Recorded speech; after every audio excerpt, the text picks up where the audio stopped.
물론 여긴 국민 라디오.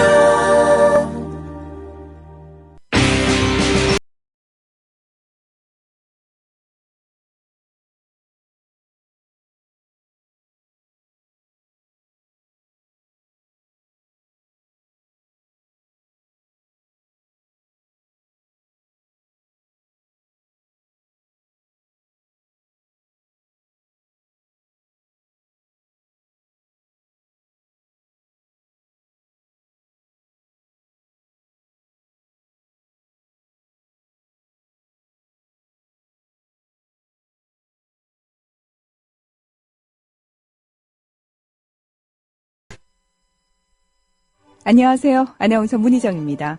경제 어려우시죠? 저도 경제 프로그램을 진행하고 있지만 솔직히 이해하기 쉽지 않습니다. 그래도 전 믿는 게 하나 있습니다. 바로 김광수 경제연구소 경제시평인데요. 어려운 경제 문제의 본질을 알 수 있고요. 잘못된 경제 뉴스들을 가려보는 힘도 생긴답니다. 이미 많은 분들이 경제시평으로 경제를 보는 눈을 높이고 있다고 하는데요. 경제시평, 내 가족과 재산을 지키기 위해서 꼭 봐야겠죠? 대한민국 경제 전문가 김광수 소장님의 대국민 경제교과서. 지금 검색창에 김광수 경제연구소를 검색해보세요. 형, 복속이 어디서 알아봐야 돼? 아, 이노피스몰. 프린터, 잉크랑 토너, 사무용품은? 거기 이노피스몰. 이걸 다 싸게 대여하고 살 수 있는 것도? 그래, 이노피스몰. 당신과 기업의 혁신 OA 파트너 검색창에 이노피스몰을 쳐보세요. 예, 또다시 불금이돼서 저희는 돌아왔습니다. 1원변, 2변이 있습니다. 2변이. 박변이 어디 갔죠? 예, 2변 둘만 있네요. 오늘도. 네, 지난주에도 저희끼리. 예, 그래서 오늘은 3변이 같이 할 줄 알았더니 오늘도 2변만 오붓하게 주문아! 아, 이렇게 간절하게 찾으시는데 아까는 살짝 짜증기도 묻어났었어요. 아니에요, 아닙니다. 감정 싫으신 그럴 리가요. 박주민 변호사가 지금 지방 재판을 좀 일정을 조정을 해보려고 그랬는데 그게 좀 안 돼서 오늘 지금 지방에 재판이 있어 내려갔고요. 저희가 이따가 박주민 변호사 전화 연결을 해가지고 현재 이제 세월호 네. 국정조사 문제 그리고 지금 현재 어떤 그 세월호 문제 어떻게 좀 진행되고 있는지 한번 얘기를 들어보도록 그렇게 하죠. 예, 저번 주 저희 방송 시간에도 진주 VTS 현장 증거 보정 때문에 말이 안 되네. 말이 꼬이네요. 증거 보정 때문에 정신이 없으셨는데 이처럼 지금 진도 일정이 빡빡하게 진행되고 대책위 차원에서도 일들이 많다 보니까 또 통상적으로 진행하셔야 되는 재판이 조정이 쉽지 않았나 봐요. 네. 저희도 가끔은 이제 조정이 안 되는 재판이 있으면은 변호사님 한두 번씩 빠지기도 하고 했는데 박 변호사님은 지금 현장 대응을 하시느라고 더더욱 조정이 쉽지 않았던 것 같습니다. 여러분들 한 번만 더 양해 부탁드릴게요. 네, 저희들이 사실은 이런 3명 다 변호사다 보니까, 금요일날 오후를 가급적이면 이제 재판 일정을 잡을 때, 판사님께 얘기해서 좀 일정을 좀, 다르게 잡으려고 하는데, 불가피하게. 금요일밖에 또 안 되는 그런 재판들이 있습니다. 저도 그렇고요. 그래서, 저도 사실은 지금 7월 달에는, 어떻게 좀 조정하고 나중에 또 판사님한테 막 전화드려서 양해까지 구하고 했는데도 안 돼갖고 7월 첫째 주, 둘째 주, 셋째 주는 지금 금요일날 오후에 지방재판을 포함해갖고 이렇게 일정들이 잡혀있는 상태입니다. 그래서. 녹방 예정인가요? 아니면, 불출석을 미리 그러니까 하시는 저는, 어쨌든 저희 청취자들께 저희 3명의 변호사가 나와서 말씀을 드리는 게 일종의 이제 약속이라고 저는 생각을 해서 정말 근데 이제 불가피하게 그렇게 될 경우에는 이제 3명이 다 해서 녹음이라도 하는 것이 차선책이라고 생각하고 이제 그것도 안 되면 오늘처럼 이제 박주민 변호사 지방에 내려가 계시니까 전화 통화로 또 음성을 이렇게 들려드리는 것이 저희가 청취자분들에 대한 예의라고 생각을 해요. 이거는 법률 상식도 아니고 가벼운 팁인데요. 이게 변호사들이 이제 다음 재판을 잡는다 이럴 때 선택할 수 있는 폭이 좀 좁아요. 그게 왜 그러냐면 재판부마다 무슨 요일 재판부 이루고 재판을 할 요일이 정해져 있어요. 그래서 뭐 화요일 또는 화목 뭐 이런 식으로 하는 재판부가 있으면 목요일로 부득이 옮기기도 해서 하는데 금요일 재판부 금요일 아니면 안 되는 재판부가 있어요. 그러면 오전에 하시면 되잖아요 싶을 텐데 이게 법률적으로 오전 재판은 선고하고 그다음에 증인이 없이 진행한 사건만 네. 진행돼요. 그리고 오후 재판은 증인이 있는 사건. 이제 법조계 얘기를 잠시 말씀드렸는데요. 그래서 금요일 재판이 있을 때면 금요일 재판부한테 부탁할 수 있는 시간이 최대한 당겨서 2시에 해주세요. 근데 저희가 달려서도 못 오는 지방 재판이거나 좀 먼 곳일 때는 좀 부득이 이제 여러분께 이렇게 죄송스러움을 안겨드릴 때가 있답니다.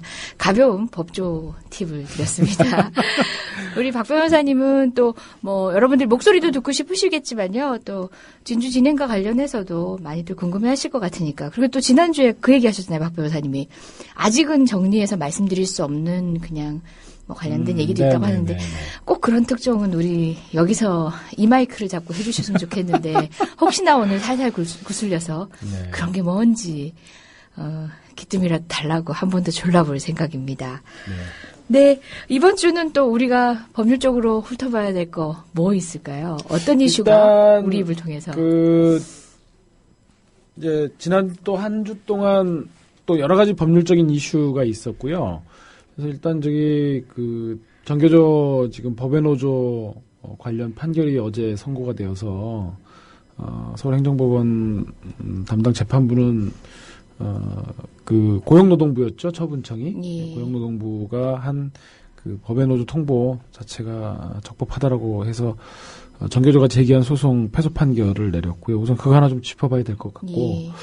또 하나는 지금 NLL 대화록을 가져다가 국회에서 또 거리 선거 유세 때 줄줄줄 읽어내려고 하고 그것들을 또 알려준 정문원, 예. 김무성, 권영세, 뭐 또 그거를 또 작년 2013년 6월 달이었죠. 또 그거를 또 전격 공개했던 남재준 등에 대한 그런 고발 사건에서 지금 검찰이 정문원만 사실 약식 기소를 했었어요. 벌금 500만 원에. 근데 법원이 이거는 약식으로 진행될 사건이 아니다. 약식으로 진행하기가 적절치 않다 그래갖고 법원이 직권으로 지금 정식 재판에 회부를 했습니다. 요 의미도 한번 짚어봐야 될 것 같고요. 뭐 약식 재판은 뭐고 정식 재판은 뭔지 네. 어떨 때 약식 재판 기소를 하는지 뭐 이런 얘기도 아마 근데 이제 저희 이 방송을 들으시는 청취자분들은 아마 약식 기소의 전과자분들이 굉장히 많으실 거예요.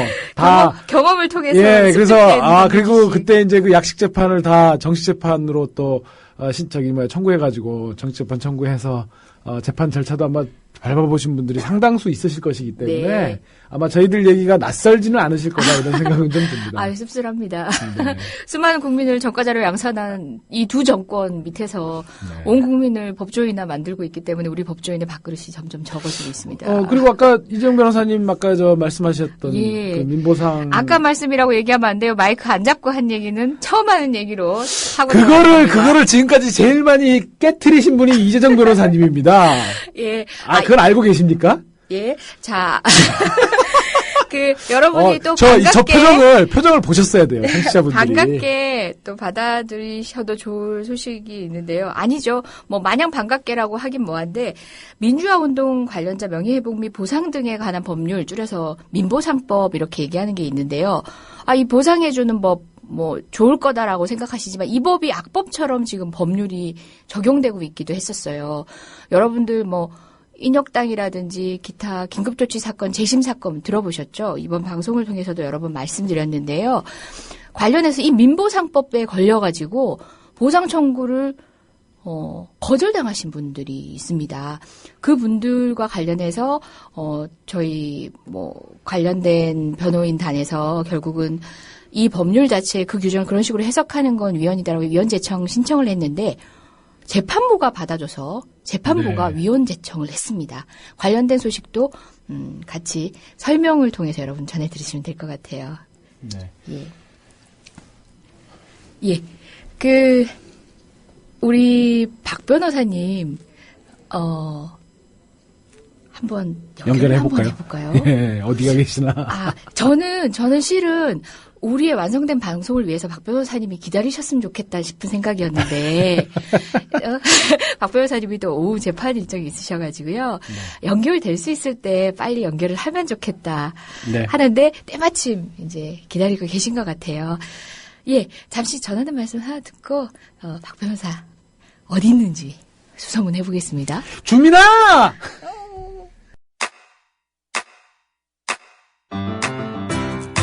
국민 라디오 지지하는 4가지 방법 아시나요? 다운로드하기, 별점 주기, 댓글 달기, 구독하기. 국민 라디오를 보다 많은 이들에게 전할 수 있는 가장 손쉬운 방법. 다운로드하기, 별점 주기, 댓글 달기, 구독하기. 잊지 마세요. 다운로드하기, 별점 주기, 댓글 달기, 구독하기. 예, 저희 박주민 변호사님 드디어 찾아냈습니다. 못 찾을 줄 알았죠? 박 변호사님! 네, 안녕하세요. 네, 안녕하세요. 어디세요? 아, 저는 지금 지방에 좀 내려와 있습니다. 지방 어디세요? 지방이라 그래놓고 과천 뭐 이러시면 과천엔 법원이 없습니까? 아니야? 의정부? 의정부? 의정부? 이러시면 곤란해요. 예, 곤란해요. 죄송합니다. 난 죽어 이러려고 했어요. 아이고 참 선배님 죄송합니다. 네, 박 변호사님. 예. 지금 이제 세월호가 지금 어떻게 좀 진행되고 있는지, 예. 뭐 국정조사 문제라든지 또 세월호 관련해서 그 우리 유가족들 지금 어떤 지금 뭐 마음을 갖고 계시는지 또 지금 실종자 수색도 아직 지금 진척이 없잖아요. 예, 맞습니다. 뭐 이런 것들 좀 전반적으로 좀 박 변호사님께서 정리해서 우리 청취자분들께 말씀을 해주시면 좋겠어요. 예, 일단은 지금 국정조사가 진행이 되고 있지 않습니까? 예. 예, 국정조사가 진행이 되고 있는데 안타깝게 제대로 진행되고 있지는 않은 것 같습니다. 대표적으로 이제 기관보고 일정이 문제가 되고 있는데요. 네. 실종자 가족분들이나 희생자 가족분들 모두 다 기관보고를 7월 중에 했으면 좋겠다라는 의사를 공식적으로 밝히신 바가 있습니다. 예. 그게 왜냐면은 지금 실종자 수색이 우선돼야 되는데 기관보고를 6월 중에 하게 되면은 아무래도 그 피감기관이 되는 해경이라든지 해수부 등이 그 국정조사 대비를 한다든지 또 사람들도 또 막 움직여야 되잖아요. 그렇죠. 그렇게 되면 실종자 수색에 좀 지장이 있을 것 같다라는 생각을 우려를 하고 계신 겁니다. 그래서 이제 7월에 좀 했으면 좋겠다고 얘기를 기자회견을 통해서 공식적으로 다 밝혔는데 그래서 이제 국회가 그런 말을 듣는 것 같다가 오늘 보도된 바에 따르면 26일부터 기관보고를 하는 것으로 다시 6월 얘기가 26일부터. 됐다고 합니다. 예. 그래서 지금 현재 가족분들은 굉장히 격앙돼 있고 또 걱정을 하고 계신 상황이고요. 또 국정조사에서 두 번째 문제가 바로 예비조사원으로 가족들이 이제 참여하는 문제입니다. 예. 진도 체육관에 내려왔을 때 여야 특위위원들은 예비조사 단계에서 가족들의 참여를 충분히 보장하겠다라고 얘기를 했습니다. 근데 여야 간 합의에 의해서 가족 몫으로 여당 2명, 야당 2명에서 딱 4명만 보장하는 형식으로 결론이 나버렸습니다. 예. 그러니까 이제 가족들 입장에서는 우리 생각하셨던 것보다 참여의 폭이 적고 굉장히 생색내기에 불과한 부분에 있어서 굉장히 좀 약속과 좀 다른 것 아니냐라는 문제 의식을 가지고 계시고요. 세 번째 문제는 지금 협의체 구성에 관련된 부분입니다. 무슨 얘기냐면 국정조사가 지금까지 좀 지켜보면은 여야 간의 정치적 견해 대립 때문에 공전되는 경우가 굉장히 많았지 않습니까? 그래서 예. 그런 것들을 방지하기 위해서 여당과 야당이 의사가 달라서 의사가 잘 진행되지 않거나 이럴 경우에는 협의체, 여당 간사, 야당 간사 그리고 가족 중에 한 분 이렇게 3인으로 협의체를 구성해서 논의를 하고 그 논의를 반영해가지고 운영을 한다 이렇게 진도체육관에서 약속한 바 있는데 이 협의체 구성에 대해서도 지금 소극적으로 지금 나오고 있는 상황이어서 네. 국정조사를 바라보는 이 가족분들의 그 마음은 좀 걱정 그런 것들이 좀 많습니다. 예. 지금 말씀해 주신 것처럼, 예. 그 국정조사에서 여러 가지 쟁점 가운데서 우리 가족분들의 의사를 가족분들이 밝히셨고, 예. 또 그 부분들을 여야 정치권이 충분히 인지하고 있을 텐데도, 이렇게 가족분들의 의사가 이렇게 유명무실화되고, 이런 근본적 원인이 예. 지금 어디에 있는 겁니까? 첫 번째는 아무래도 좀 이 국정조사를 각 당이 이제 정치적 이해득실 관계를 따지면서 접근하는 부분에서 문제가 생긴다고 좀 생각되고 있습니다.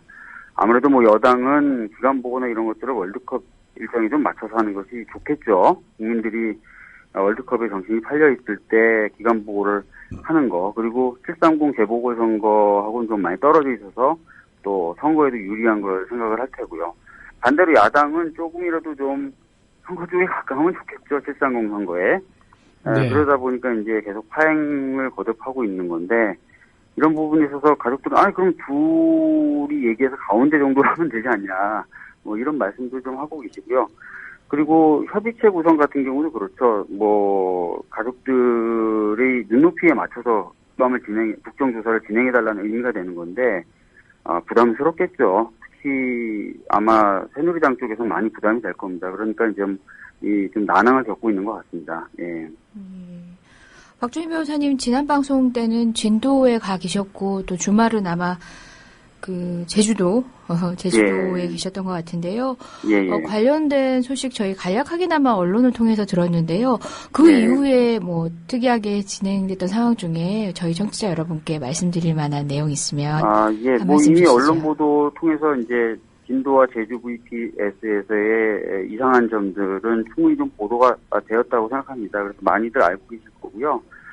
대략적으로 좀 말씀드리면 제주 같은 경우에는 통신이 원활하게 가능한 거리가 아니었음에도 불구하고 계속해서 통신을 지속하면서, 그러니까 다른 가까운 VTS나 해경 쪽에 바로 넘기지 않고, 계속해서 교신을 시도하려고 했었다는 점이 이상하고, 특히 21번 채널을 갑자기 바꾸자고 한 다음에 21번 채널에서는 전혀 녹음이 안 되는, 그런 어떤 좀 상황이 좀 벌어졌었고, 진도 같은 경우에는, 관제 영역에 들어올 때, 세월호에게 도메인 워치라고 하는 것을 수동으로 설정을 합니다. 이것은 관제사들이 세월호가 관제구역 안에 들어왔다는 걸 직접 인식했었다는 것을 보여주고, 특히 주의 깊게 살펴보겠다라고 했다는 것을 알 수 있는데, 그럼에도 불구하고 그 이후에 2시간 가깝게 얘가 굉장히 이상하게 움직입니다. 속도를 엄청나게 빨리 달려오다가 갑자기 속도가 뚝뚝뚝 떨어지고 급격하게 변침을 하고 북쪽으로 떠밀려 올라가는 그런 이상한 모습들을 다 보여주는데도 전혀 관제가 이루어지지 않습니다. 그래서 자기가 관제구역 내에 들어온다는 것도 인식하고 있었고 주의 깊게 살펴보겠다고 했음에도 불구하고 전혀 관제를 하지 않았다는 점. 그리고 세월호에서 계속 물어봅니다. 지금 승객들을 밖으로 대피시키면 구조가 가능하냐는 질문을 계속 하는데 거기에 대해서 명확한 답을 주질 않아요. 그래서 어떻게 보면 적절한 관제를 시작한 뒤에도 적절한 관제를 못했다는 점, 이런 것들이 좀 많이 문제로 제기될 수 있을 것 같고요. 같이 참여했었던 가족분들이나 또는 변호사들의 공통된 견해가 이 총체적인 부실이다. 어떻게 이런 식으로 관제를 하냐, 이런 얘기가 나올 정도였습니다. 예. 아무튼 오늘 멀리 지방재판의 와중에서도 이렇게 전화로 세월호 소식을 전해주셔서 감사드리고요. 여보세요? 예. 다음 주에는 우리 얼굴 볼 수 있는 거죠? 다음 주에는 꼭 얼굴 뵙도록 하겠습니다. 특별한 일이 없다면. 네네. 예. 고생하시고요. 꼭 봬요. 보고 싶어요. 오빠. 알겠습니다. 수고하세요. 예. 지금까지 이런 변이 있나의 한 변. 예. 박주민 변호사였습니다. 지금 언론 보도에 의하면 지금 가족분들께서 방금 전에 박주민 변호사도 그 말씀을 전해드렸습니다만은 지금 해수부 장관하고 해경청장 지금 이제 기관 보고를 위해서 서울 여의도 이제 국회로 와야 되잖아요. 지금 오늘 가족들이 기자회견을 열어가지고 지금 해수부 장관 해경청장 국회 출석을 막겠다라고 이렇게 말씀을 하셨네요. 그러니까 이분들은 기관 보고를 이유로 해서 지금 실종된 수색의 책임자인 해수부 장관 해경청장을 국회로 올려 보내면 실종된 수색에 그만큼 차질이 발생할 수밖에 없다라는 이런 취지여서 가족분들의 그런 마음들이 정말 이해가 되는데 그런 것들에도 불구하고 여야 정치권이 이런 가족들의 의사에 반하는 결정을 한 이유를 조금 납득하기는 어려운 것 같습니다. 여러분들 지금 월드컵이 시작됐지만 월드컵을 그냥 스포츠로 기꺼이 즐기기에는 정말 힘든 일들이 너무 많죠. 그리고 또 저들이 이런 저들이 특정 대상의 적이 있나 봐요. 이런 월드컵 시즌을 이용하고자 하는 그런 의도가 눈에 보이기 때문에 더더욱 우리는 스포츠마저도 즐기지 못하는 그런 식으로 가고 있네요. 정말 그 가족분들이 그렇게 늘 애타게 말씀을 하시는 바이지만 여당이든 야당이든 지금 나라의 운영에 관해서 책임 있는 위치에 있는 분들이라면 이 문제를 전혀 당리당략적인 관점에서 접근하지 마시고 충분한 시간을 두고 오히려 이런 것은 정권 5년은 저는 유한하다고 보고요. 뭐 야당이 무슨 730 재보선을 목전에 두고 이런 것들을 해갖고 선거에서 득을 보려 한다거나 여당 같은 경우는 월드컵 기간 중에 뭐 이런 것들을 끝내가지고 국민들의 관심사에 멀어지게 하거나 이런 태도를 버리시고 정말 다음 정권 그리고 다음 대까지도 이 세월호 문제에 있어서는 뭐 하여튼 있었던 모든 진상들을 낱낱이 파헤치고 이것들을 하나도 숨김없이 다 드러내가지고 정말 대를 이어서 또 세대를 이어서 또 정권을 이어서 이 문제가 다시는 발생하지 않게끔 대한민국을 좀 리뉴얼하는 그런 계기로 좀 삼아야 된다고 좀 생각을 합니다. 예, 아주 정확한 지적을 해주신 것 같아요. 여당은 그렇다 손 치더라도 야당 역시도 진짜 이 사건의 규명과 유족분들의 이 뒤늦은 보상이라고 얘기해야 되나요? 이 돌아가신 분들의 그 원혼들이 달래질 수 있는 정도의 충분한 진실 규명은 돼야 되지 않겠습니까? 저는요. 한 달이라는 시간 안에 모든 걸 다 해버리겠다는 생각을 안 하셨으면 야당 역시도 여당을 다루기 수월할 것 같습니다. 저는 여당 물론 그 박근혜 대통령을 정점으로 한 집권 세력의 무능에 대해서는 누구보다도 분노하지만 저는 오히려 야당에 대해서 더 실망하고 더 좌절합니다. 왜 그러냐면 집권 세력이 그렇게 무능함을 보여주었는데도 불구하고 지방선거에서 국민들이 새누리당에게 그만한 지금 지지를 보냈다라는 거 하는 것은 그만큼 대안으로서 새정치민주연합 새정치민주연합이 그만한 역할들을 전혀 못했다라는 것이거든요. 그런데 그것들을 가지고 정말 그 손톱만한 정치적 이익을 보자고 그렇게 정략적 관점에서 유가족들이 그렇게 나라의 근본적인 틀을 바꿔야 된다고 해서 그렇게 울부짖다시피 하고 또 그 힘으로 열린 지금 국조 이 전국에서 저런 모습을 보여주는 것 자체가 정말 한심하고 전 찌질하다고 생각합니다. 야당 지금 각성하지 않으면 영영 국민들로부터 집권 세력으로 선택받지 못한다라는 걸 저는 뼈저리게 지금 새정치민주연합이 각성해야 되지 않나 그렇게 보거든요. 예. 방송 들으시면서 느끼셨겠지만 야당 얘기할 때 우리 이광철 변호사님 목청은 더 높아지십니다. 멍청한 놈들이에요. 한심합니다, 진짜. 예. 절대 동감하시고 계시네요. 저희 댓글을 통해서 확인이 가능하네요. 예. 그렇습니다. 저희 박주민 변호사님 또 올라오시면 스튜디오 모셔서 저희가 이런저런 얘기를 더 깊이 나누고 싶었는데 모셔서가 아니고 그분이 객이 아니시고 주인이신데. 아이고 그러네요. 어느 순간에 객이 되고 계신데요.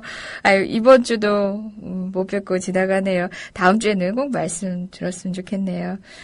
예, 저희 자 오늘의 법조 특강 정식 재판과 약식 청구, 약식 재판의 차이. 예, 그 사건을 통해서 정문원 사건을 통해서 저희 한번 배워보는 법률 특강 되겠습니다.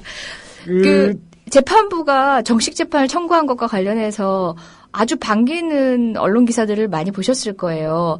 환영한다, 뭐 또는 그 검찰의 이런 자기 맘대로 결정을 그런 식으로 했던 어떻게 보면은 뭐 무혐의 결정 자체에 대한 문제는 아니지만 그런 판단까지 포함해서 그 사건 자체를 다시 들여다보게 할 수 있는 재판부의 제동에 대해서 환영한다 이런 평들을 많이 본 것 같아요. 네, 그렇습니다. 예, 어떤 관점에서 그렇게 볼 수 있는 거죠? 우선 이제 몇 가지 측면에서 이 정치재판 청구, 그러니까 정치재판을 회부했다라고 하는 것의 의미를 짚어볼 수 있는데요.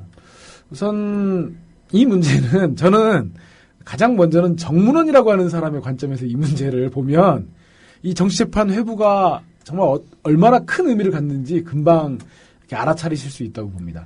원래 정치재판 청구를 이제 약식명령이라고 하는 것은 벌금형이 규정되어 있는 범죄에 대해서 당사자가 다투지 않거나 뭐 예를 들어서 음주운전 같은 경우는 다 이렇게 혈중 알코올 농도 측정해서 나오잖아요. 네. 그래서 또 당사자도 음주운전하는 게 좀 창피하기도 하니까 재판에 굳이 회부하지 않고 이렇게 해서 실체관계가 또 비교적 간단하거나 그런 경우에 이제 약식 명령이라고 해갖고 벌금형을 법원이 이제 부과해서 보내면 당사자가 7일 내에 이의를 하지 않으면 그 자체가 재판을 거친 것과 같은 효과를 갖도록 그렇게 되어 있는 거죠. 네.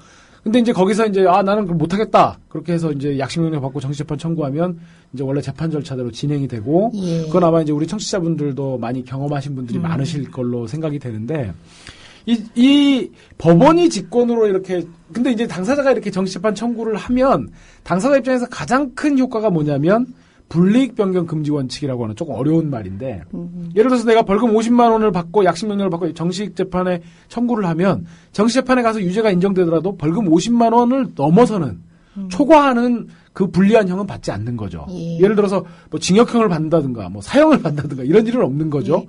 그러니까 당사자 입장에서는 당연히 그 정식 재판 청구를 해도 일종의 버팀목 같은 게 있게 예. 돼서 그런데도 불구하고 정치재판 청구를 해서 가보면 대부분의 판사님들의 태도는 아니 뭐 잘못했는데 뭘 잘했다고 와서 또 그러느냐 난 못 깎아준다 뭐 이런 식의 네. 얘기를 재판 도중에 결론이 나기 전에 하기도 하고 그래서 정치재판 청구한 그 권리를 행사한 시민이 머쓱해지는 네. 그런 상황을 법정에서 많이 목도하거든요. 그렇죠. 근데 이번 사건은 법원이 정식 재판을 청구했어요. 그러니까 법원이 정식 재판을 청구하게 되면 가장 큰 이제 법률적으로 달라지는 게 예. 불이익 변경 금지 원칙이 적용되지 않는 겁니다. 오. 자, 그러면 정문원의 예. 입장에서는 그동안 정식 재판을 지금 사실 정문원의 입장 심사는 굉장히 복잡할 거예요. 우리 청취자분들도 관심이 많으시기 때문에 그때 당시로 돌아가서 이렇게 그 생각해 보시면 금방 그때 당시 상황들이 이렇게 머릿속에 떠오르실 텐데 2012년 10월 달 국정감사장에서 정문원이 정말 그야말로 회심의 카드를 들이미는 거죠. 네. 응? 옛날에 노무현 대통령이 2000년 남북 정상회담을 할 때 비밀 회의록이 있다. 감추어진. 그 안에서 그때 그래서 거기에 적혀 있는 걸 보면 노무현 대통령이 김정일한테 NLL을 포기한다고 말했다. 그로부터 해가지고 정말 2012년 12월 19일 대선 때까지 이 NLL 논란 가지고 지금 박근혜 대통령이 표를 상당히 얻었단 말이에요. 문재인 후보를 정점으로 하고 하는 당시에 그 참여정부 세력들이 이 안보를 포기했던 세력이라고 하는 그런 근거 없는 소문에 시달렸고 집권 한 이후에도 박근혜 정부 출범한 다음에도 정말 그 NLL 가지고 얼마나 울고 먹었습니까? 남재준이 그 공개하고 컨틴전시 플랜이다 뭐다 해가지고 그렇게 울고 먹고 또 울고 먹고 또 울고 먹어가지고 정치 위기 탈출하고 박근혜 대통령 후보 시절에 득표하는 상당히 했던 그 선두에서 포문을 열었던 사람이 정문원이었거든요. 네. 근데 그렇게 해가지고 다 해서 정말 큰 공을 세워서 상을 받아도 모자란데 자기만 딸랑 기소가 됐네요. 얼마나 정문원이 억울했겠습니까? 그래서 약식명령에서 지금 정치재판 청구를 해 말어 이렇게 고민을 하고 있던 차에 그렇죠. 법원이 그만 정치재판에 회부를 해버렸네요. 네. 이 얘기는 뭐냐면 정문원이 벌금형에서 멈추지 않고 징역형을 받을 수도 있다라는. 받을 수도 지금 있다. 공공기록부 관리법상 정문원이 기소된 제목은 징역형이 규정돼 있거든요. 예. 그러면 만약에 징역형의 집행유예를 받았다. 그럼 정문원 의원은 국회의원직을 상실할 수도 있는. 지금 이런 국면이어서 저는 그래서 이 법원의 정치재판을 회부하고 난 다음에 제일 먼저 관심이 갔던 것은 정문원의 입이었습니다. 예. 사실 눈이 밝으신 우리 청취자분들은 알아차리셨는지 모르겠지만 문창극 후보자가 국무총리 후보자로 지명되었을 때 새누리당 내에서 거의 선도적으로 문창극 비토 의사를 밝혔던 사람이 바로 정문원이었습니다. 네. 그러고 나서 이제 뭐 새누리당 당권 경쟁에 뛰어들었던 김상민 같은 사람들, 뭐 이런 사람들이 초선 의원임에도 불구하고 거기에 또 이자스민 의원도 들어가 계시더라고요. 그 6명이 성명을 발표해가지고 문창극 후보자는 안 된다라는 의사를 밝히고 그러고 나서 도미노처럼 김무성 당권 지금 도전자 서청원까지 계속 이어졌던 거거든요. 사실 저는 그때 그게 모르겠습니다. 시기적으로 아주 맞물렸었어요. 정치재판 회부한다라고 하고 나서 바로 정문원이 이 문창극 비토론에 가세를 하시더라고요. 그래서 저는 얘기 안 하고. 그렇죠. 그러니까 저는 그런 것들이 일종의 이런 지금 현재 그거는 이제 정치재판 회부가 된 다음이 아니고요. 기소가 된 다음에. 예, 그리고 나서 이제 그리고 정치재판 회부된 것은 이제 그 다음이었는데 어쨌든 기소가 되고 나서 거의 선도적으로 문제를 제기한 정문원 의원이 제기를 했거든요. 바로 그런 점에서 저는 본인이 이번에 기소된 것에 대한 상당한 불만들을 그런 식으로 표출한 것이 아닌가라고 생각을 하고 앞으로도 따라서 정문원 의원의 입에 조금 더 주목을 하면 좀 재밌는 일이 벌어지지 않을까 이런 생각이 좀 들더라고요. 그래요. 법원이 이렇게 정식재판 청구를 법원이 먼저 하는 경우가 자주 있는 일은 아니잖아요. 그죠? 네, 예전에 그런 일은 있었습니다. 그 정용진 예. 신세계 이마트 예. 부회장인가요? 그 정용진이 이병철이 이제 외손자죠. 예. 근데 아마 기억하실 분들은 기억하시겠습니다만은 한창 이제 국회에서 가불관계 그리고 경제민주화 이런 것들이 논란이 되었을 때 국회에서 이 마트 관련해 가지고 네. 이 정영진을 증인으로 소환을 했었어요. 근데 거기에 정영진이 이제 불참을 했고 그래서 국회가 그거를 고발을 했는데 검찰이 이제 그 소환을 했는데 불응하면 이제 거기 벌금형이랑 이제 또 기소 저기가 네. 있어가지고 그 형사처벌 규정이 있어가지고 했는데 그래서 국회가 이제 검찰이 약식 기소를 했거든요. 얼마였어요? 그때 아마 벌금이 1,000만 원인가 제 기억에 법이 할 수 있는 최상의 거를 해도 네, 뭐 그 약식 껌값도 안 기소를 되겠죠. 했더니 예. 그때 법원이 정식재판에 회부를 해버렸죠. 예. 그러니까 이 정식재판에 회부를 하면 약식 기소를 하면 사실 돈이 많은 정영진 입장에서는 벌금 그까이까 내고 말지 그렇죠. 아마 이랬을 건데 법원이 정식재판 회부하니까 이 재판에 출석하기 위해서 나와야 됐던 거죠. 그렇죠. 그래서 법원 앞에서 언론들 앞에서 카메라를 받고 정영진이 이 국회 소환에 대해서 국민의 한 사람으로서 국민의 대의기관에서 불렀는데 안 나가서 죄송하다 이렇게 머리를 조아렸던 그리고 또 실제 재판 과정에서 또 판사한테 단단히 혼이 났던 그런 일들이 있었습니다. 예. 그러면 그 사례 말고도 여러 가지 사례가 있겠지만 이렇게 법원이 정식재판을 청구한다는 얘기는 검찰 니네 이건 너무하지 않냐. 다시 말해 봐주기 수사 아니냐. 이건 너무 야하다. 법정에 와라. 법정에 와서 제대로 판단해서 제대로 된 형을 주겠다. 이런 의도인 그렇죠. 거죠. 지금 예. 검찰 수사에 대해서 저희 피를 토하면서 말씀하셨잖아요. 변호사님께서도. 피는 안 나오던데. 아이고 또 이러신다. 저는 그렇다고 네, 봐요. 제가 기침을 좀 해가지고 저희 예. 청취자분들께 꾸중도 많이 듣고 그러는데 그때 피가 나오려고 그랬더니. 어떡해. 이런 말로 느리시면 저 매끈해졌어요. 아니 저는 저 실시간 검색 1인데. 실검변 잠시 얘기 좀 듣고 계시겠어요? 저는 정문원 의원에 대한 500만 원 벌금이 작다라는 판단도 되겠지만 그 전체적인 수사의 부실을 법원도 느꼈다라고도 볼 수 있다고 봐요. 법원 정식재판 청구를 통해서 어떤 판단이 나올지는 또 다시 기다려 볼 일이긴 하지만 검찰이 이런 식으로 기껏 기소되는 사람들 약식 명령을 청구해서 결론 내는 정도로는 되지 않는다. 그 사건의 의미를 다시 한번 되짚어 볼 수 있다. 이런 계기를 법원이 열어준 것 같기도 해요. 네. 그러니까 이재정 변호사님께서 정말 정확하게 이제 사실 그 부분이 본질적인 부분이죠. 예. 사실은. 그러니까 물론 법원이 이제 공보자를 통해서 밝힌 부분들은 그렇습니다. 사건의 실체가 약식 기소로 진행되기에는 적절치 않다라고 하는 매우 간결한 예. 말만 이제 보도가 되었죠. 그렇지만 그 배경에는 지금 이재정 변호사님께서 지적하신 부분들이 바로 반영이 되어 있는 거죠. 근데 검찰 기소 자체는 기소 독점주의이기 때문에 검찰의 판단에 대해서는 법원이 왈가왈부할 수는 없지만 그 기소 자체를 그렇게 약식 기소를 해가지고 사건의 실체에 대해서 법원에서 정식으로 심리되고 또 국민들이 관심 있어 하는 부분에 대해서 그렇게 검찰과 정권이 혹은 집권 세력이 이렇게 야합하듯이 실체를 묻어두고 가는 것은 적절치 않다라고 법원이 판단했다는 점을 우리가 바로 봐야 되는 거고요. 저는 그 점에서 우리 검찰이 정말 최근에 검찰 하는 이 행태들을 보면 어디 하나 그러니까 적어도 최동욱 검찰총장 체제 하에서 윤석열 팀장이 보여줬던 그런 기계나 강단 이런 것들을 빼고 나면 이명박 정권 지금 박근혜 정권 들어서 지금 두 정권의 집권 7년 차인데요. 집권 7년 차에 접어든 이 검찰의 행태들은 저는 지난번에 제가 이 방송에 나와서도 피를 토하듯이 말씀드렸지만 해체되는다 해경처럼. 그러니까 해경 해체 과거 같으면 국민들이 상상하지 못했던 일이잖아요. 국가기관을 어떻게 해체하지? 해체돼도 수색장 다 이루어지고 또 새롭게 리셋하면 되는 거거든요. 저는 지금의 검찰은 이제 그 국가 중추 사정기관으로서 그리고 모든 수사를 주재하고 그 전 과정을 다 관장하는 그런 기관으로서의 권위라든지 예. 그런 힘 자체 동력을 전 다 잃었다고 봅니다. 지금 이런 말도 안 되는 것들이 법원에 가서 그나마 정문을 한 사람만 기소를 했기에 진짜 이 사람만 정치재판에 회부되었을 뿐이지 만약에 모든 과정에 대한 법원의 그 기소 자체에 대한 법원의 통제들이 다 일상화되어 있고 그 과정들이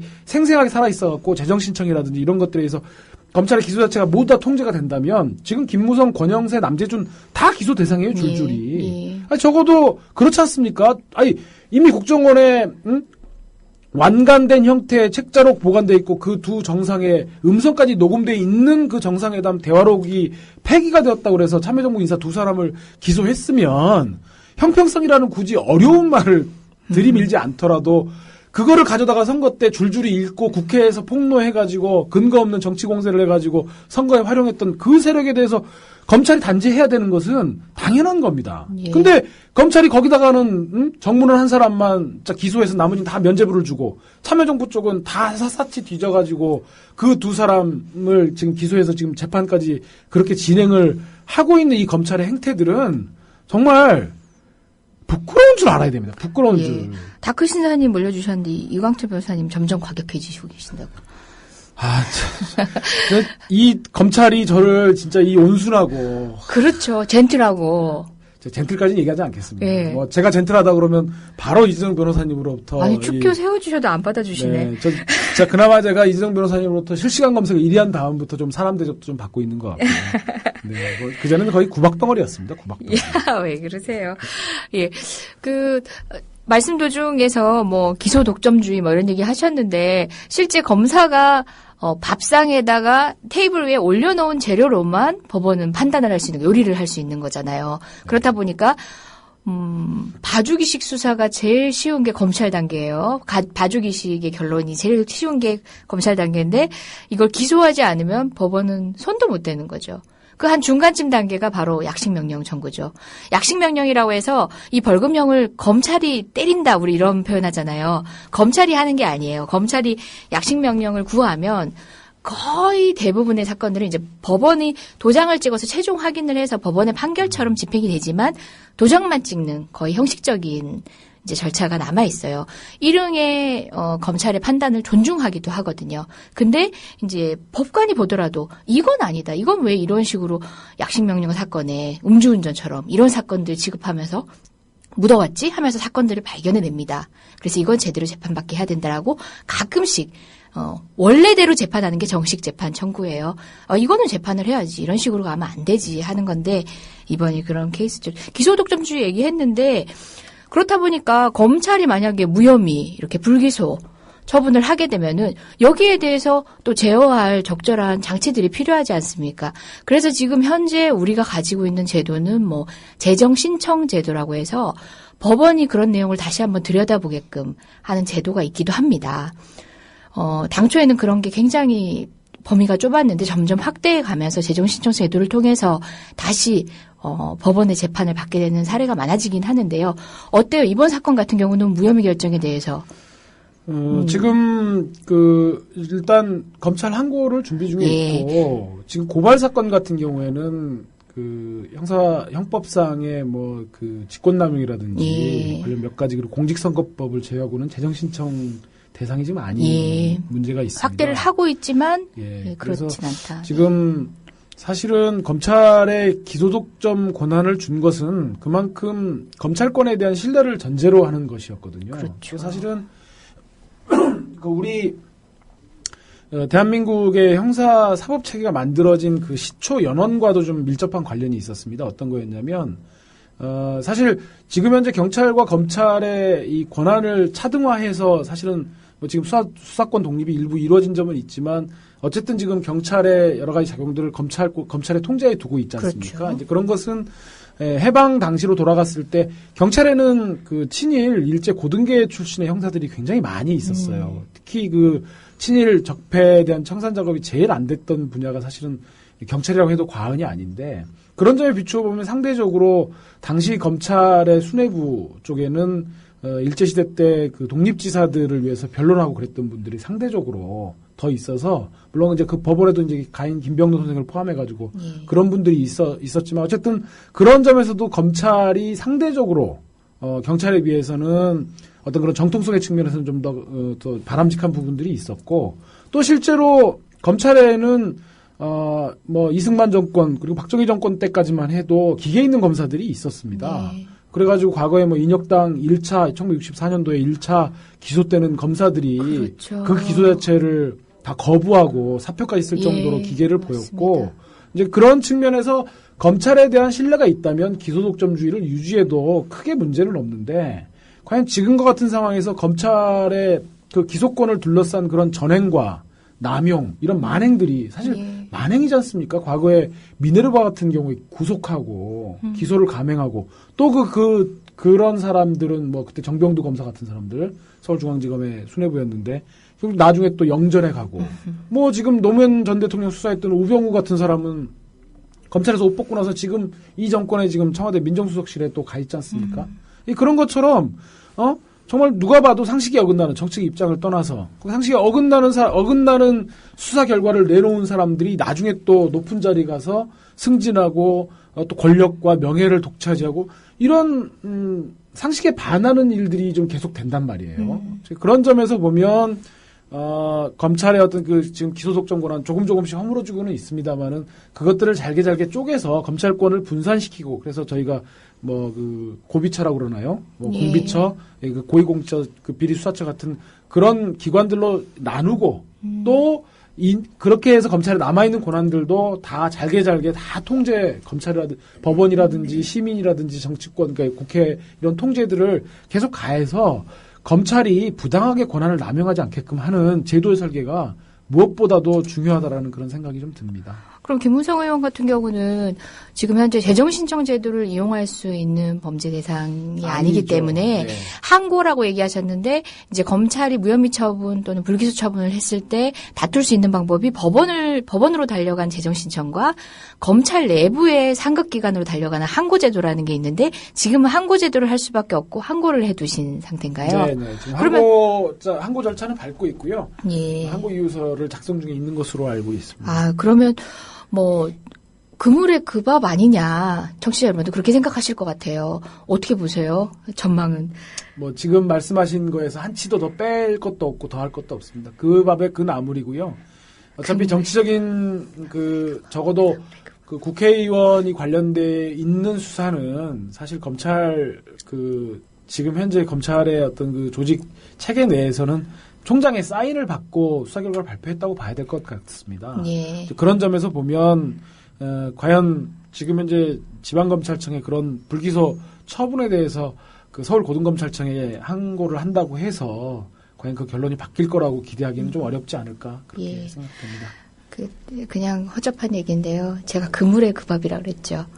저 가만히 한번 관찰해 보세요. 저 그런 얘기 진짜 많이 하거든요. 한 글자씩 빼먹거나 아니면 안 바쁜 벌꿀 이런 거 있잖아요. 저도 되게 많이 해요. 그래서 저는 박근혜 대통령이 그물의 그 밥이라고 하셨어요? 네, 그랬어요. 그 나물이 아니고? 네.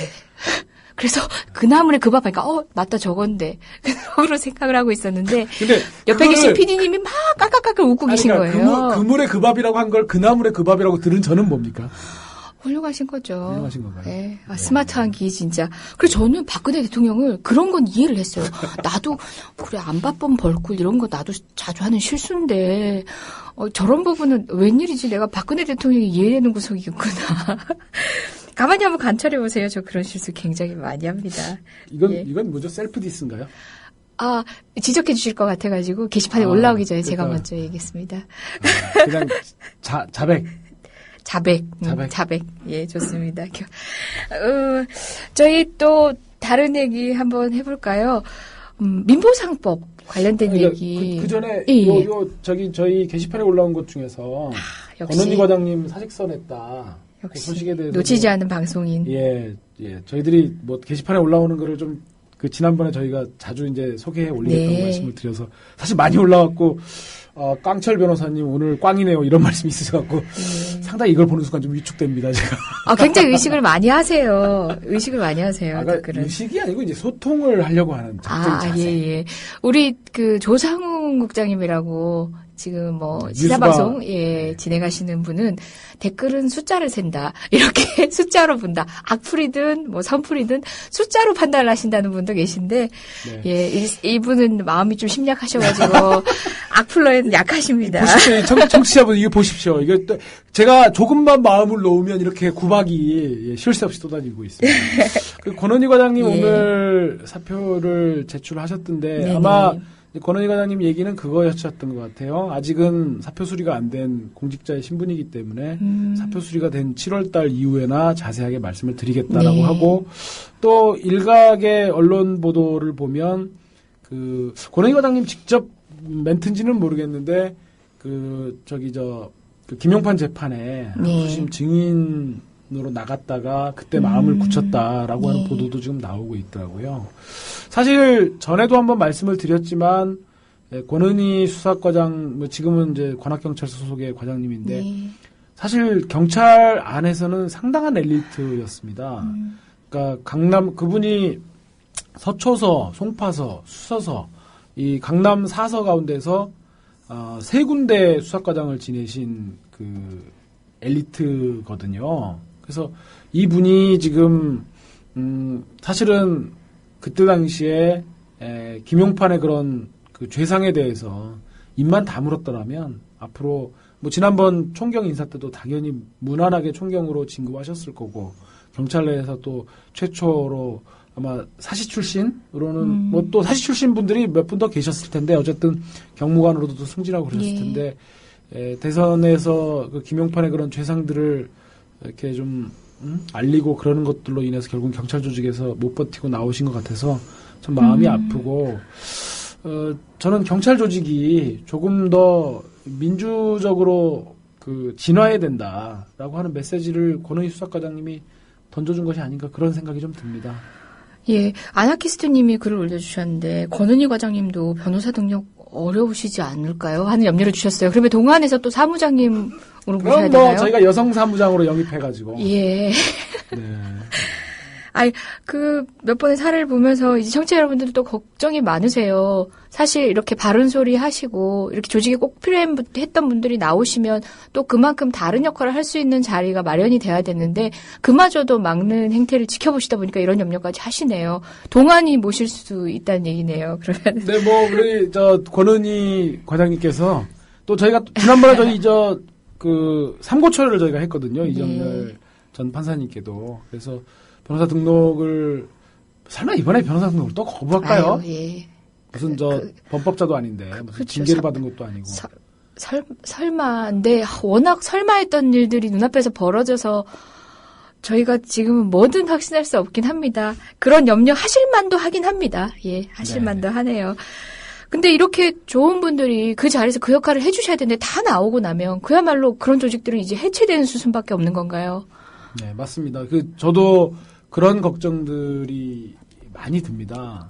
그러니까 예전에 검찰에서도 보면 제가 예전에 이제 백혜련 검사님 그때 나오실 때 그런 생각이 많이 들었어요. 그리고 지금 검사로 계셨던 임은정 검사님도 징계 받으시고 그러니까 이런 분들이 그러니까 뭐 그분들이 저는 그분들 잘 모릅니다. 뭐 생각이 어떠신지 뭐 생각이 좌파인지 우파인지 그런 건 잘 모릅니다. 그리고 그런 건 전 중요하지 않다고 봐요. 적어도 검찰권의 행사가 또 그리고 이런 경찰을 포함한 공권력의 행사가 국민을 위해서 국민을 중심으로 행사돼야 한다고 생각하는 분들이 그 조직에서 못 버티고 나오면 결국 남아있는 국민을 배관시하는 사람들만이 그 조직을 채운다고 했을 때 결국 경찰이나 검찰처럼 물리력을 갖고 있는 그런 집단들이 그런 사람들로 채워지면 결국 그 조직은 조폭밖에 더 안 되는 거잖아요. 그냥 경찰이 가갖고 검찰한테 야 가서 물어 그러면은 다들 단 한 점의 의문도 없이 가가지고 막 노무현이고 뭐고 막 물어뜯고 막 김무성이나 권영세 같은 사람들은 전혀 그냥 눈길도 안 주고 또 경찰은 막 청와대 가서 대통령에게 우리의 뜻을 전달하겠다고 하는 국민들을 향해서 물대포를 쏘고 명박산석을 세우고 이런 사람들로 경찰과 검찰 이런 조직들이 채워진다면 그게 과연 민주주의인가 하는 그런 의문들을 갖게 되는 거죠. 뭐 권희 과장님이 어떤 이유 때문에 나오셨는지는 뭐 직접 듣진 않았겠지만 저는 짐작하기에 이분이 지금 이렇게 사표까지 이르시기까지 얼마나 힘들게 그 조직을 지금 버텨오셨을 거가 능히 짐작이 돼요. 여러분들, 검사님들 중에는 아직도 이제 의료인 일을 하시고도 지금 버티시고 계신 분들도 있으세요. 기억나실지 모르겠지만, 나경원 기소청탁 문제에 그 관련된 전화를 직접 받았다고 증언을 하셨던 검사님 같은 경우도 아직도 검찰에서 버티고 계신데, 전원으로 듣기에는, 그러니까 저는 전해 들은 바입니다. 전원으로 듣기에는 그분은 어떻게든 자기의 꿈이 검사였고, 이 자리에서, 의로운 일을 해도 조직이 지켜줄 수 있다는 걸 보여줘야지 본인이 나가서 후배들이 이제는 저런 얘기를 함부로 하면 안 되겠구나 하는 법례가 돼서는 안 된다고 생각하기 때문에 힘들지만 버틴다라는 얘기를 이제 전에 들었습니다. 아마 그러실 것 같아요. 사실 권은희 과장님도 그러셨을 것 같고 견디고 계신 분들도 마음 아프고 또 못내 평생 좀 몸담고자 했던 조직에서 이렇게 등 돌리시는 분들의 모습도 마음 아픕니다. 예, 저희 2부 기다려야 될 시간이 벌써 돌아왔네요. 저희가 민보상법 관련해서 위원 제청한 것도 말씀을 드리는데 못했고 또 지금 게시판에도 많이 올라오고 있는 정교조 건에 대해서도 2부에서 말씀을 좀 드리도록 하겠습니다. 예, 잠시 후에 뵙겠습니다. 동아일보 해직 언론인의 모임인 동아자유언론 수호투쟁위원회 김종철 위원장. 그는 국민TV 스튜디오 입구에 붙은 글귀를 감격 어린 눈으로 지켜봅니다. 그것은 자신들이 1974년 10월 24일 편집국 입구에 게시한 동아투의 결의문 사본이었습니다. 저기 스튜디오에 사진을 걸어놓은 거 보니까 저희 113명이 해직 당할 때 그것이 부당하다고 항의하시다가 자진 사퇴하신 송건호 선생님, 중앙정보부에서 받은 고문 때문에 파킨슨씨 병으로 몇 해 전에 돌아가셨고, 왜 국민TV는 40년 전 동아투의 결의문을 입구에 붙였을까요? 그 투쟁 정신을 이어받아 공정 언론을 건설하겠다는 의지 때문입니다. 이것이 어디 미디어 협동조합 몇몇 임직원만의 숙제이겠습니까? 죽은 언론인의 사회에 역사를 살아가는 모든 시민에게 던져진 사명일 것입니다. 미디어 협동조합의 조합원이 되주십시오. 국민점TV에 접속하시면 됩니다. 2014년 4월 1일은 한국 언론사의 역사적인 날이 되리라고 생각합니다. 동아투의 사람들 뒤에서 여러분이 원하는 모든 일을 힘껏 도와드리길 약속드립니다.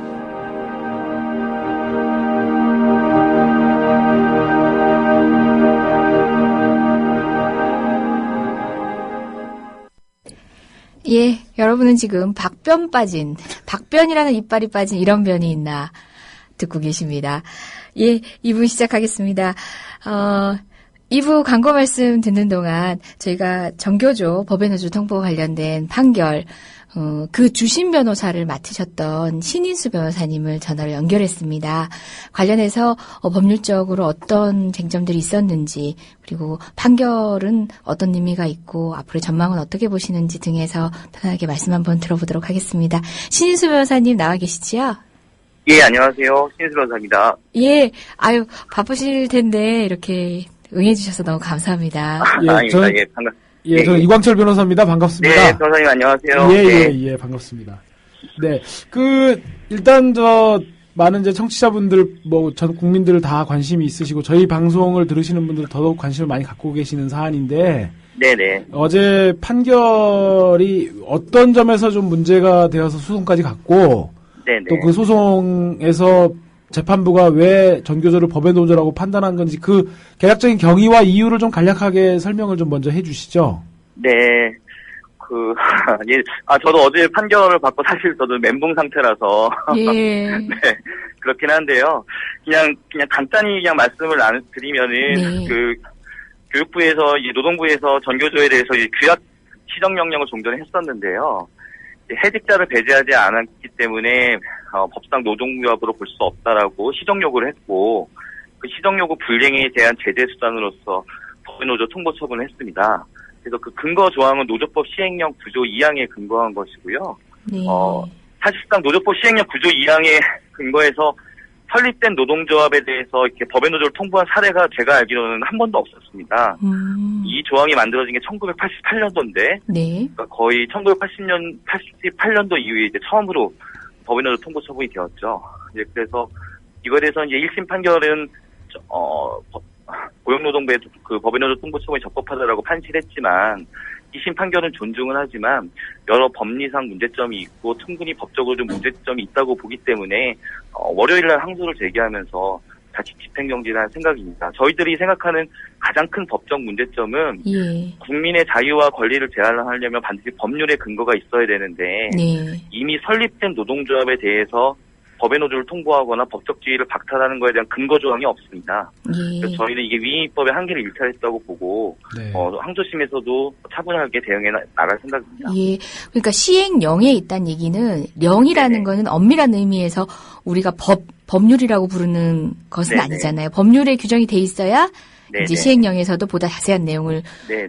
규정할 수 있는 거죠. 예, 근거가 없다. 이게 아마 주된 논점이 될 것 같긴 한데요. 좀 시청자분들이 법이니까 좀 약간 어렵게 느끼실 것 같아서. 아니 쉽게 설명해 주셨어요. 네. 예. 네네. 근데 약간 더 설명을 좀 드리면 네. 좀 비관한 예를 들면요. 네. 옛날 군사정권 때 노동조합 해산명령 제도라는 게 있었습니다. 예. 예, 그게 이제 노동조정법이라는 노동법에 이제 그런 규정이 있었는데 그게 전 세계적으로 대표적인 노동악법으로 손꼽혔거든요. 예. 그러면서 이제 1987년을 거치면서 민주화가 되면서 법률에 있던 노동조합 해산명령 제도를 없앴습니다. 그 노동조합 해산명령에 근거해서 없어졌던 노동조합이 우리가 잘 아시는 그 전 테일러스가 만드신 돌아가신 이후에 만든 청계피복 노조였거든요. 예. 그 청계피복 노조가 법률에 근거한 노동조합 해산명령으로 없어진 노동조합의 대표적인 예입니다. 근데 이게 없어지고 난 다음에 87년 이제 민주화가 됐는데 노태우 정부 때 어떤 일이 벌어졌냐면 1988년도에 국회가 여소야대였습니다. 여소야대였기 때문에 이 법률을 다시 만들려고 하는데 국회에서 통과될 리가 없는 거죠. 그러다 보니까 국회의원 선거 기간 중에 밀실에서 대통령령으로 그 노동조합 해산명령을 부활시킨 게 지금 문제되고 있는 노조법 시행령 구조 2항입니다. 연역적으로도 문제가 굉장히 많네요. 예. 네. 그러니까 그러면 신 변호사님. 네네. 그렇게 해서 국회가 어쨌든 국민의 대의기관인 국회가 없앤 조항을 네네. 그 행정부가 지금 자기네 그 규칙 제정권을 악용해가지고 그렇게 만든 것인데 네네. 국회가 거기에 대해서 아무런 문제 제기를 그동안 안 했나요? 왜 문제 제기가 안 됐었냐면 실제로 적용이 안 됐었거든요.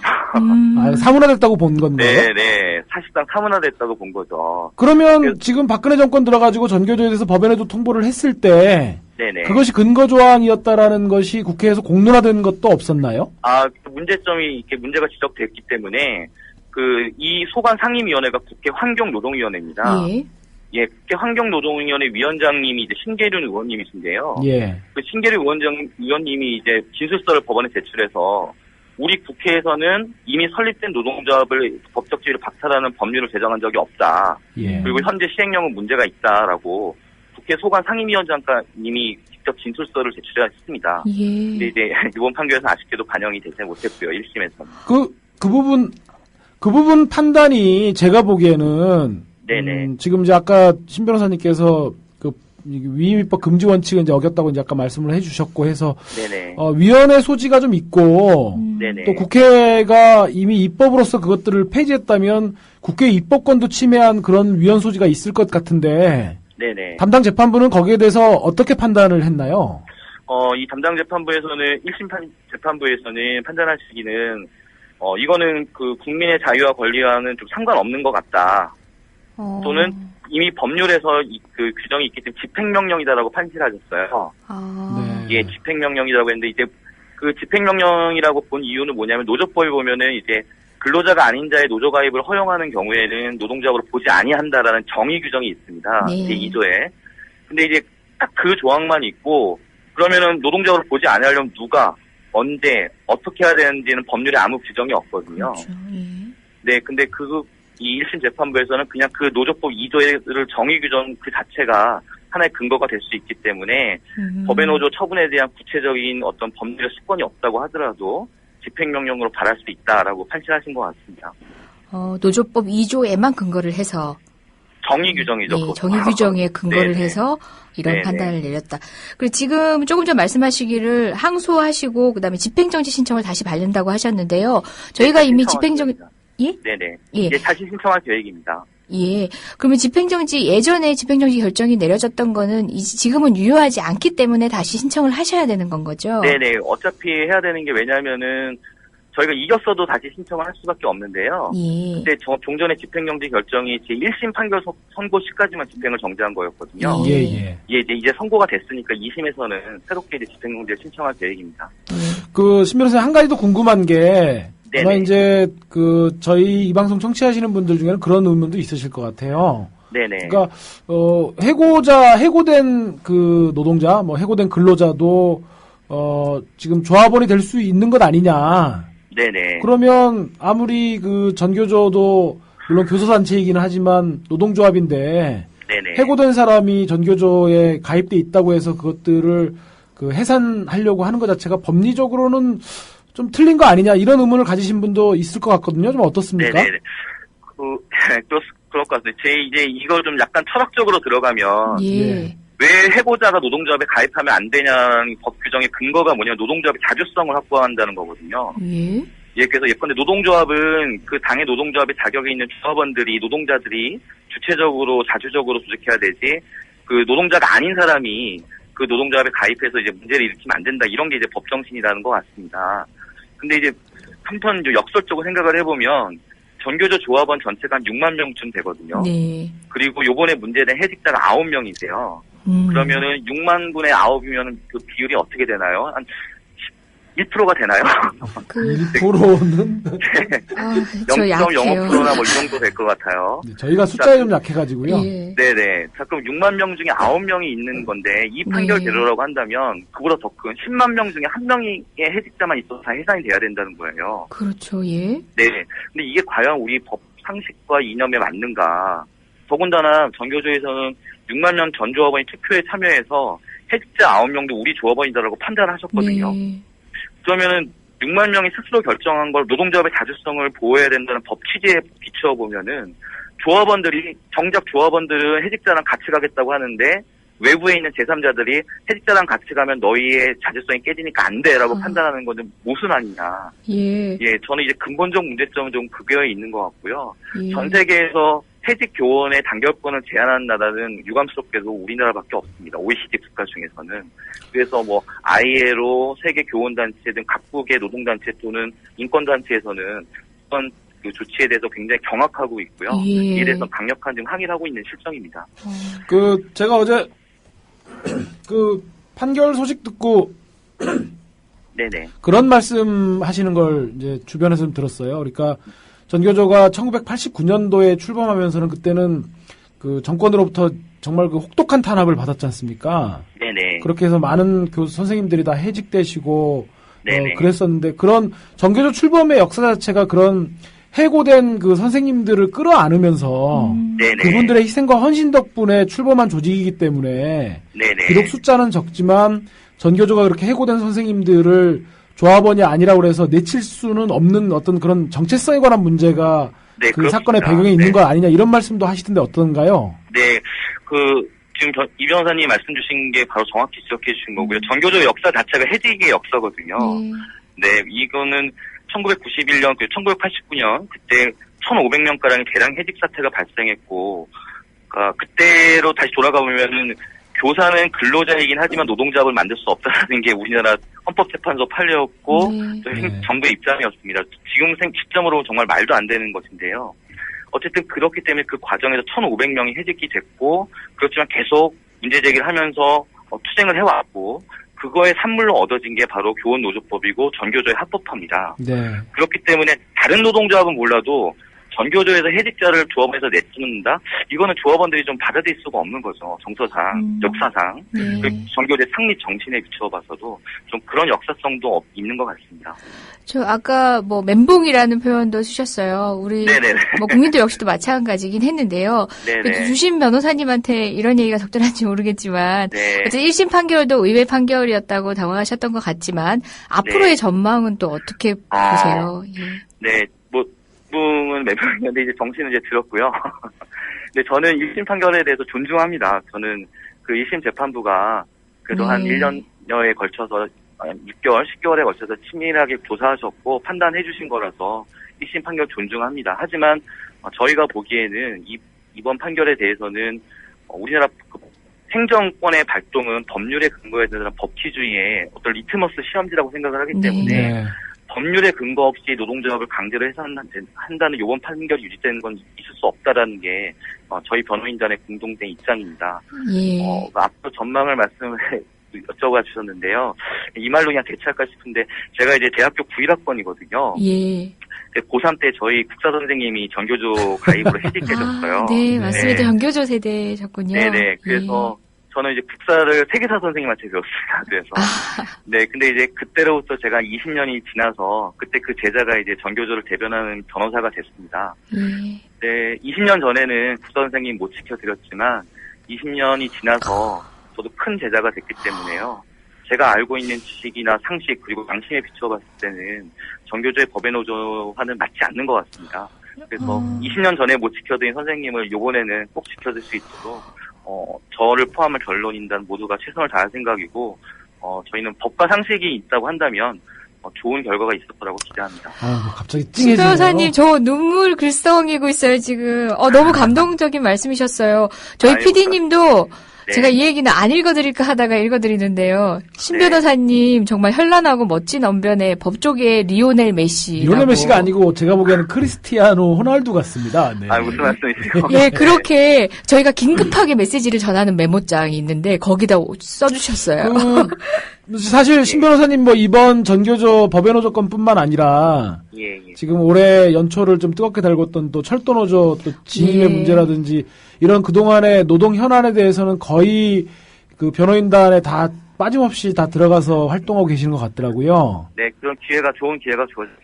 네. 좋은데. 그래서 예. 혹시 나중에 기회가 되시면 저희 신 변호사님의 또 지금 91학번 이래로 예. 또 그런 좀 신 변호사님 개인의 또 살아오신 삶의 이력이라든지 그런 또 찡한 스토리도 한번 또 저에게 듣고 싶어요. 들려주십시오. 네. 무슨 말씀이세요? 감사합니다. 네. 예, 오늘 정말 고마웠습니다. 곧 모시겠습니다. 네, 조 변호사님 감사합니다. 네, 고맙습니다. 네.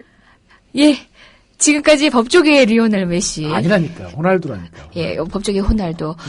예, 신인수 변호사님이셨습니다. 전교조 법외노조 통보 관련한 소송에서 주심 변호사님이셨는데요.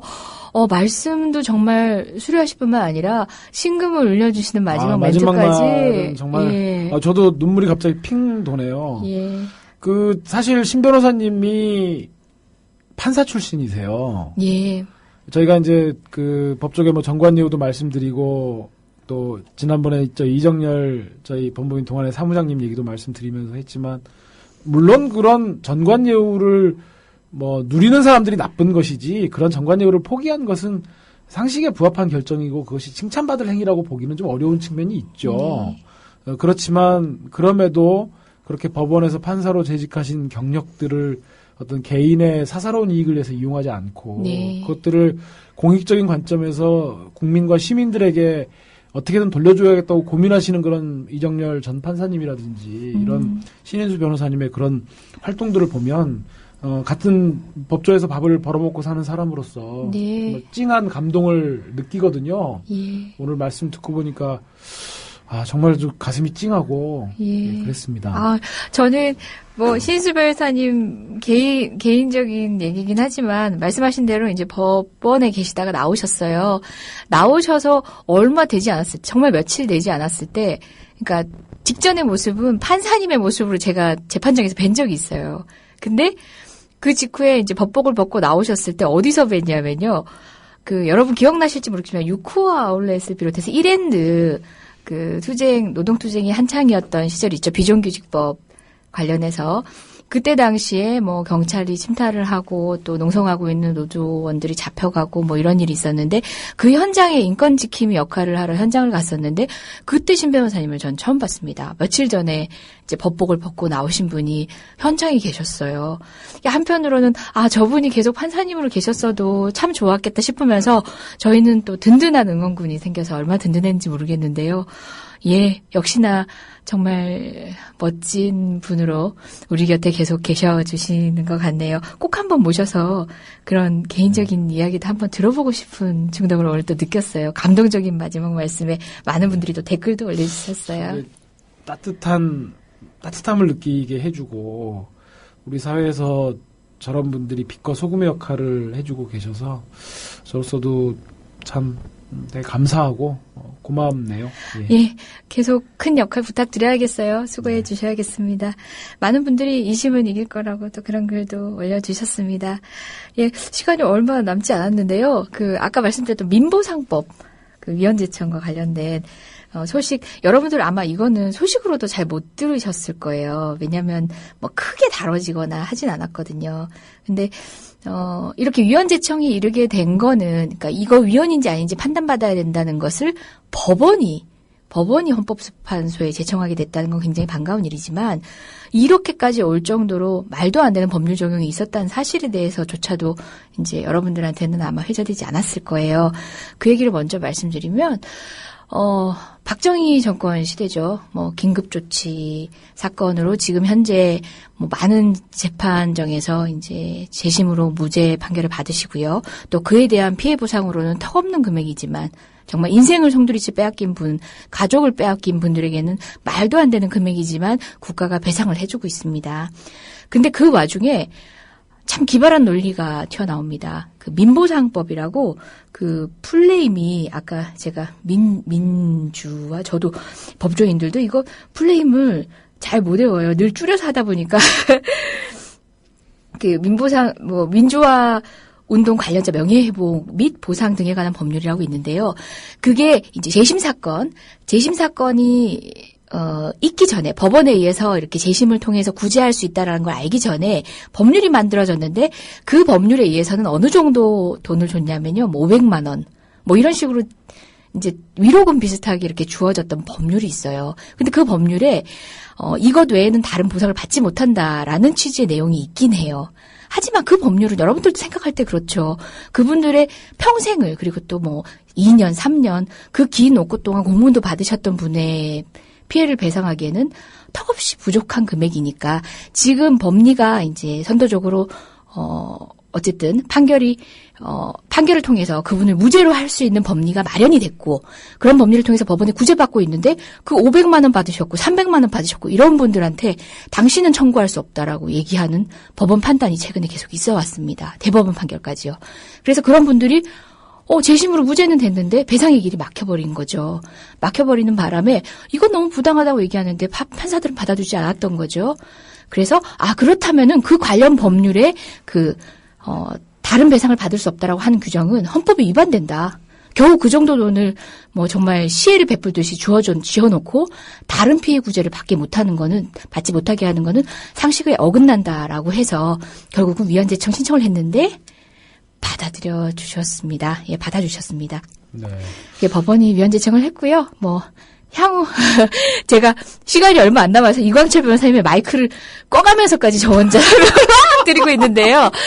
향후 경과라든지 그런 부분들 또 진행하시는 분들 모셔가지고 보다 쉽고 간결하게 한번 전해드릴 기회를 마련을 할게요. 네. 예. 법은 규칙이기도 하지만 근본적인 정신은 정의를 지향해야 되는 겁니다. 예. 과거에 그렇게 독재 정권으로부터 고초를 당하신 분들을 정말 그분들에게 정당한 보상을 하자고 하는 법이 오히려 그분들의 예. 결과적인 그런 형평성에 어긋나게 되는 부분들은 정의의 정신에 반하는 거고요. 이제 그런 것들은 위헌으로 선언돼서 그분들이 합당한 보상과 배상을 다 받을 수 있도록 하는 것이 맞다고 봅니다. 그 법률을 그런 식으로 해석한 전 대법관들도 솔직히 이해가 안 돼요. 할 말은 참 많습니다만 오늘은 줄이고 다시 다음에 느려보겠습니다. 다음에는 주민아! 오빠!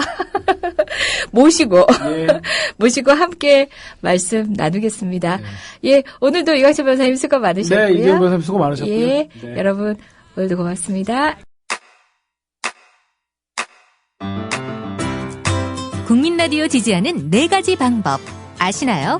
다운로드하기, 별점 주기, 댓글 달기, 구독하기. 국민 라디오를 보다 많은 이들에게 전할 수 있는 가장 손쉬운 방법. 다운로드하기, 별점 주기, 댓글 달기, 구독하기. 잊지 마세요. 다운로드하기, 별점 주기, 댓글 달기, 구독하기.